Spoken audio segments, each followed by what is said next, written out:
Ako nga pala si Yay, dating OFW na taga Cebu. Ngayon ay naninirahan na sa probinsya ng Luzon. Lumipat lang ako ng bahay pero sa probinsya pa rin ako nakatira. Isang ina na may munting pangarap para sa aking pamilya. Tara, samahan niyo ako sa kwento ng aking buhay.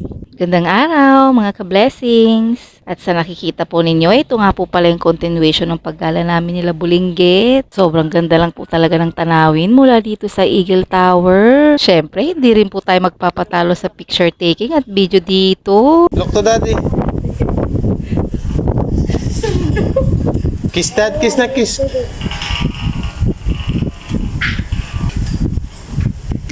O, diba? Ang sweet po ni Batang Makulit. Kaya yan, nagsialisan na rin po kami. You tired? Are you tired? No!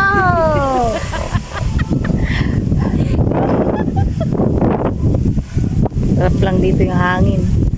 Dahil malayo-layo rin po ang lalakarin natin pabalik nito. Wala pa po nga kami sa kalahati niyan pero nagpahinga na po kami dahil sa sobrang init.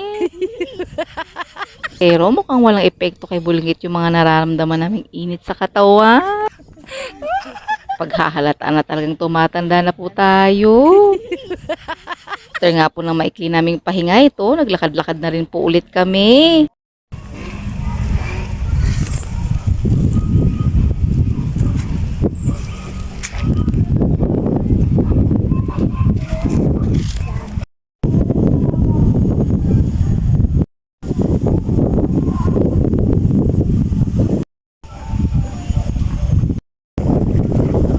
Wacky face.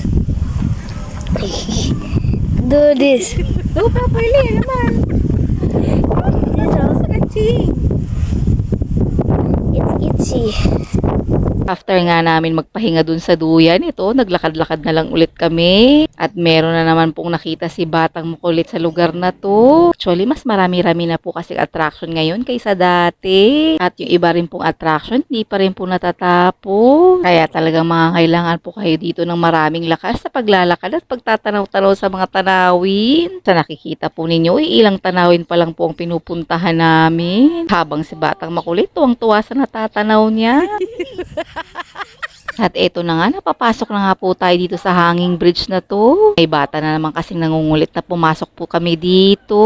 Bali, nagbayad lang po tayo ng 20 pesos per head para sa pagpasok dito sa hanging bridge. Habang may dalawang matanda ditong sunod-sunuran sa Batang Makulit.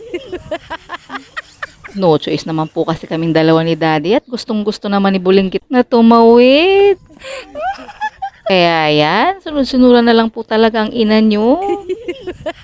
Sa dulo nga po ng bridge na to, merong whale. Kaya sinabihan na natin si Bulinggit na magpa-picture.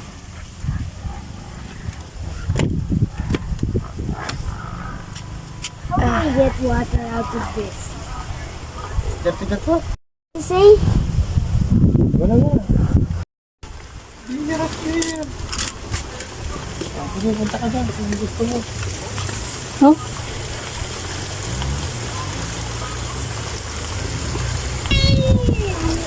Face here.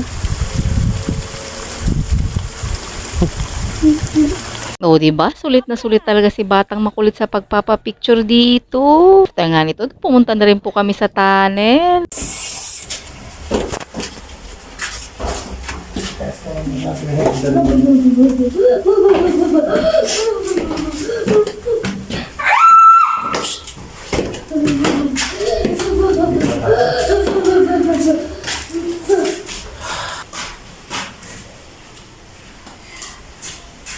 Be careful. What's this?